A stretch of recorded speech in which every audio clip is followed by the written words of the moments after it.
Hi అండి, అందరికి నమస్తే. వెల్కమ్ బ్యాక్ టు చిన్ని వ్లాగ్స్. సో ఈరోజు వీడియో వచ్చేసి ఏంటంటే పక్కా స్వీట్ షాప్ స్టైల్లో బాదుషాలని ఎలా ప్రిపేర్ చేసుకోవాలో చూసేద్దాం. చక్కగా ఇంట్లోనే జ్యూసీ బాదుషాలు ఎలా ప్రిపేర్ చేసుకోవాలో చూసేద్దాం.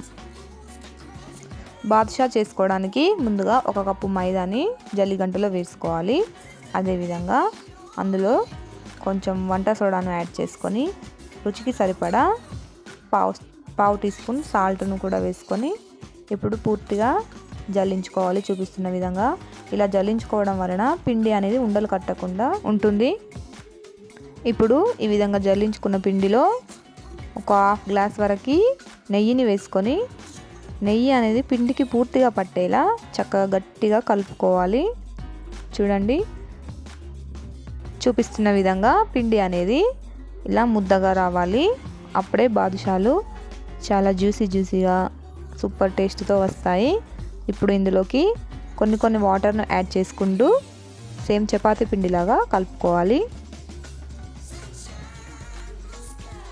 చూడండి, పిండి అనేది లూజ్గా కాకుండా మరీ గట్టిగా కాకుండా మీడియంలా చపాతీ పిండిలాగా కలుపుకోవాలి.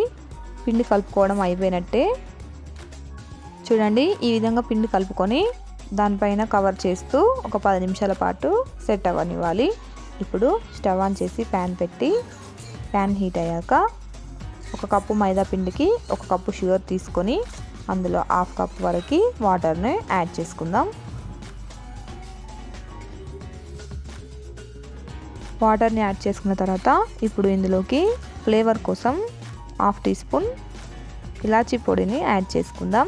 ఇప్పుడు వీటన్నింటిని పూర్తిగా మిక్స్ చేసుకోవాలి. ఈ చక్కెర అనేది వాటర్లో పూర్తిగా కరిగేలా కలుపుతూ ఉండాలి. చూడండి, చక్కెర పూర్తిగా కరిగిపోయి పాకం రావడానికి సిద్ధంగా ఉంది. ఇప్పుడు పాకంని ఒకసారి మనం టెస్ట్ చేసుకుందాం. పాకం ఎలా అంటే గులాబ్ జామున్ పాకంకి కొంచెం స్టిక్కీగా రావాలి. తీగ పాకం కన్నా కొంచెం ఎక్కువగా వస్తే బాదుషాలోకి మంచిగా వెళ్తుంది పాకం అనేది. అప్పుడు బాదుషాలు చాలా జ్యూసీగా ఉంటాయి. చూడండి, చూపిస్తున్నట్టు విధంగా కొంచెం తీగ పాకం లాగా వచ్చి కొంచెం స్టిక్కీగా ఉండాలి. ఇప్పుడు ఇందులోకి ఒక హాఫ్ టీ స్పూన్ నిమ్మరసాన్ని వేసుకొని మంచిగా కలుపుకోవాలి. నిమ్మరసం వేయడం ఎందుకంటే బాదుషా పైన వైట్గా కాకుండా చక్కెరలా గడ్డ కట్టకుండా యూజ్ అవుతుంది. ఇప్పుడు దీన్ని అంతా ఒకసారి పూర్తిగా కలుపుకొని పక్కకు పెట్టుకుందాం.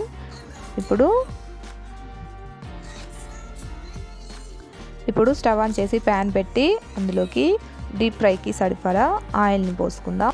ఇప్పుడు మనం ముందుగా కలిపి పెట్టుకున్న మైదా పిండిని తీసుకొని ఒకసారి మంచిగా కలుపుకోవాలి. పిండి కలపడంలోనే ఉంటుంది బాదుషా ఎలా వస్తుంది అనేది. చూపిస్తున్న విధంగా మంచిగా కలుపుకొని చిన్న ముద్దలుగా తీసుకోవాలి. ఇప్పుడు 2 అరచేతుల్లో గట్టిగా ప్రెస్ చేస్తూ ఈ విధంగా బాదుషా షేప్ని చేసుకోవాలి. చూడండి, బాదుషా షేప్ అయితే చూడండి ఈ విధంగా రావాలి.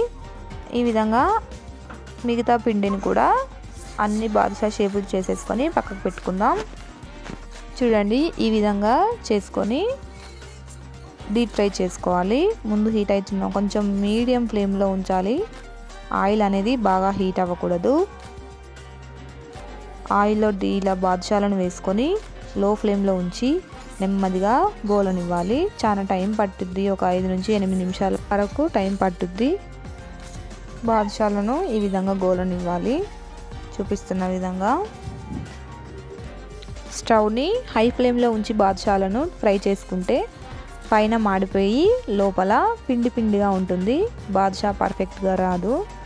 సో ఈ విధంగా లో ఫ్లేమ్లో ఉంచి కాలిస్తే చూడండి, చూపిస్తున్న విధంగా చాలా చక్కగా ఉడికిపోయాయి. ఇప్పుడు ఇలా ఫ్రై చేసుకున్న బాదుషాలని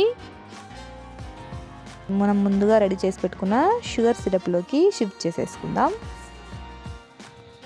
అదేవిధంగా మిగతా బాదుషాలను కూడా ఆయిల్లో చూపిస్తున్న విధంగా డీప్ ఫ్రై చేసుకుందాం. ఫ్రై అయిన బాదుషాలని మళ్ళీ ఈ షుగర్ సిరప్లోకి వేసుకుందాం. షుగర్ సిరప్లోకి వేసిన తర్వాత పాకం అంతా బాదుషాలకు పట్టేలా ఒకసారి మంచిగా కలుపుకోవాలి. చూపిస్తున్న విధంగా ఇప్పుడు ఈ బాదుషాలపై మూత పెట్టుకొని ఒక 5 నిమిషాల తర్వాత ఓపెన్ చేసి చూస్తే చూడండి పాకం అంతా చక్కగా పీల్చుకొని ఉంది.